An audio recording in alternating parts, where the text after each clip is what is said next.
একটা সময় বাড়ির বড় মা ঠাকুমারা এসব বলে দিতেন। এখন ছোট ছোট পরিবারে ওসব আর চলে না। তাই বসন্তের সময় কোন কোন সবজি খেলে সুস্থ থাকবো আসুন জেনে নেওয়া যাক। বসন্তকাল মানেই আবহাওয়া পরিবর্তনের সময়। ঘরে ঘরে হাম, পক্স, সর্দি কাশি বা পেটের রোগ দেখা যায়। সেই কারণে শরীরকে রোগমুক্ত রাখতে খাওয়া দাওয়ার অভ্যাসে পরিবর্তন আনতে হয়। তবে মনে রাখবেন, খুব বেশি তেল মশলা না দিয়ে পাতলা ঝোল বা হালকা তরকারি বানিয়ে খাওয়াই ভালো। প্রথম হলো সজনে ডাঁটা। বসন্তের সবচেয়ে বড় ওষুধ হলো সজনে। এটি সবজির পাশাপাশি অ্যান্টিবায়োটিকও বটে। প্রচুর ভিটামিন সি রয়েছে, যেটা রোগ প্রতিরোধ বাড়াতে সাহায্য করে।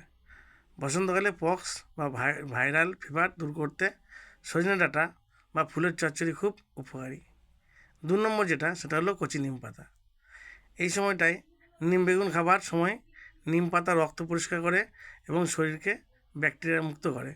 বিভিন্ন চর্মরোগ ও ভাইরাস ঘটিত সমস্যা দূর করতে এর জুড়ি মেলা ভার। 3 নম্বরে উচ্ছে বা করলা।